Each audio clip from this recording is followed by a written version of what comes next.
ಇತ್ತೀಚೆಗೆ ಬ್ಯಾನರ್ ಕಟ್ಟುವ ವಿಚಾರಕ್ಕೆ ಸಂಬಂಧಿಸಿದ ಗಲಾಟೆಯಲ್ಲಿ ಒಬ್ಬ ಕಾಂಗ್ರೆಸ್ ಕಾರ್ಯಕರ್ತ ಸಾವನ್ನಪ್ಪಿದ ಪ್ರಕರಣ ತನಿಖೆಯನ್ನ ಈಗ ಸಿಬಿಐಗೆ ವಹಿಸಬೇಕು ಎಂಬ ಪ್ರತಿಪಕ್ಷಗಳ ಬೇಡಿಕೆಯನ್ನ ಕರ್ನಾಟಕ ಗೃಹ ಸಚಿವ ಡಾಕ್ಟರ್ ಜಿ ಪರಮೇಶ್ವರ್ ಅವರು ತಿರಸ್ಕರಿಸಿದ್ದಾರೆ. ವೃತ್ತಿಪರವಾಗಿ ತನಿಖೆ ನಡೆಸುವ ರಾಜ್ಯ ಪೊಲೀಸರ ಸಾಮರ್ಥ್ಯದ ಬಗ್ಗೆ ವಿಶ್ವಾಸವನ್ನ ಪುನರುಚ್ಚರಿಸಿದ್ದಾರೆ. ಸುದ್ದಿಗಾರರೊಂದಿಗೆ ಮಾತನಾಡಿದಂತಹ ಪರಮೇಶ್ವರ್ ಅವರು, ನಮ್ಮ ಪೊಲೀಸ್ ಇಲಾಖೆಗೆ ತನಿಖೆ ಮಾಡುವ ಸಾಮರ್ಥ್ಯ ಇದೆ, ಯಾವುದೇ ಪರಿಸ್ಥಿತಿಯನ್ನ ನಿಭಾಯಿಸುವಂತಹ ಸಾಮರ್ಥ್ಯವನ್ನ ಹೊಂದಿದ್ದಾರೆ. ಅವರಿಗೆ ಮಾಡೋಕೆ ಸಾಧ್ಯವಾಗದ ಪರಿಸ್ಥಿತಿ ಬಂದ್ರೆ ಸಿಬಿಐಗೆ ಅಥವಾ ಇತರ ಸಂಸ್ಥೆಗೆ ತನಿಖೆಗೆ ವಹಿಸಬಹುದು ಅಂತ ಹೇಳಬಹುದು.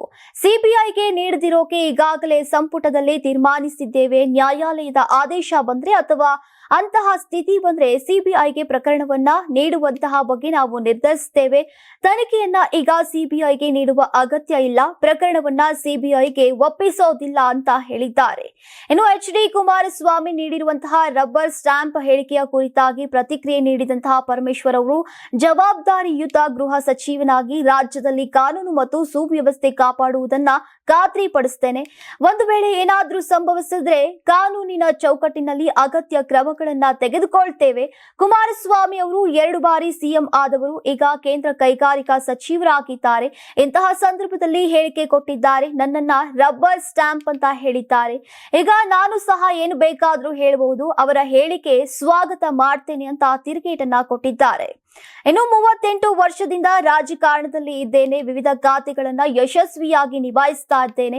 ಕುಮಾರಸ್ವಾಮಿ ಅವರೊಂದಿಗೆ ಉಪಮುಖ್ಯಮಂತ್ರಿಯಾಗಿಯೂ ಕಾರ್ಯನಿರ್ವಹಿಸಿದ್ದೇನೆ. ನನ್ನ ಸಾಮರ್ಥ್ಯ ಮತ್ತು ವ್ಯಕ್ತಿತ್ವ ಅವರಿಗೆ ಗೊತ್ತಿದೆ, ಹಾಗಾಗಿ ಅವರ ಹೇಳಿಕೆಯನ್ನ ಗಂಭೀರವಾಗಿ ತೆಗೆದುಕೊಳ್ಳೋದಿಲ್ಲ ಅಂತ ಪರಮೇಶ್ವರ್ ಅವರು ಕುಟುಕಿದ್ದಾರೆ. ಸಂಕ್ರಾಂತಿ ಹಬ್ಬದ ಪ್ರಯುಕ್ತ ಆಟ್6 ಮತ್ತು ಕರ್ನಾಟಕ ಟಿವಿ ವತಿಯಿಂದ ರಾಜ್ಯ ಮಟ್ಟದ ಸಂಕ್ರಾಂತಿ ರಂಗೋಲಿ ಸ್ಪರ್ಧೆ. ಕಾರ್ಯಕ್ರಮದ presenting sponsor Saptagiri NPS university. Associate sponsor Jeeni slim. Jeeni ಮನೆಯಲ್ಲಿದ್ರೆ ನೀವು ಸ್ಲಿಮ್ ಆಗೋದು guarantee. Co sponsor Nandana Palace, legendary Andhra restaurant chain. KMF Nandini, ನಮ್ಮ ನಂದಿನಿ ನಮ್ಮ ಹೆಮ್ಮೆ. ಕೆಎಸ್ಡಿಎಲ್ ಮೈಸೂರು ಸ್ಯಾಂಡಲ್ 100% ಶುದ್ಧ ಶ್ರೀಗಂಧದ ಎಣ್ಣೆಯಿಂದ ತಯಾರಿಸಿದ ಏಕೈಕ ಸಾಬೂನು. ಶ್ರೀ ಸಾಯಿ ಗೋಲ್ಡ್ ಪ್ಯಾಲೇಸ್, ನಿಮ್ಮ ವಿಶೇಷ ಸಂದರ್ಭಗಳ ಸಂಗಾತಿ. ರಾಜ್ಯಾದ್ಯಂತ ಬೆಂಗಳೂರು ಸೇರಿ 35 ಕೇಂದ್ರಗಳಲ್ಲಿ ಸಂಕ್ರಾಂತಿ ರಂಗೋಲಿ ಸ್ಪರ್ಧೆ. ರಂಗೋಲಿ ಬಿಡಿ, ಆಕರ್ಷಕ ಬಹುಮಾನ ಗೆಲ್ಲಿ. ಜಿಲ್ಲಾವಾರು ವಿಜೇತರಿಗೆ ಬೆಂಗಳೂರಿನಲ್ಲಿ ಜನವರಿ 18ರಂದು ಗ್ರ್ಯಾಂಡ್ ಫಿನಾಲೆ.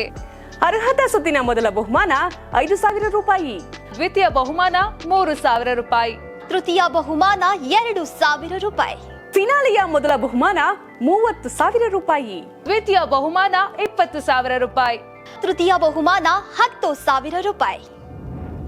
ಹೆಚ್ಚಿನ ಮಾಹಿತಿಗಾಗಿ ನೋಡ್ತಾ ಇರಿ ಕರ್ನಾಟಕ ಟಿವಿ.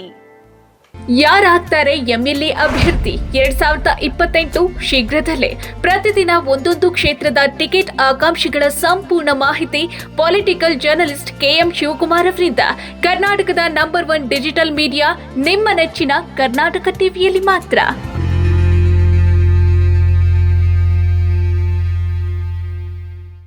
ನೀವು ಸಣ್ಣ ಆಗ್ಬೇಕಲ್ವಾ? ಅದು ಒಂದು ಉತ್ತಮ ಆಹಾರದಿಂದ ಸಣ್ಣ ಆಗ್ಬೇಕಲ್ವಾ? ಪ್ರತಿದಿನ ನಮ್ಮ ಜೀನಿ ಸ್ಲಿಮ್ನ ಯೂಸ್ ಮಾಡಿ ಯಾವುದೇ ಸೈಡ್ ಎಫೆಕ್ಟ್ ಇಲ್ದಂಗೆ ನೀವು ಸಣ್ಣ ಆಗ್ತೀರಾ.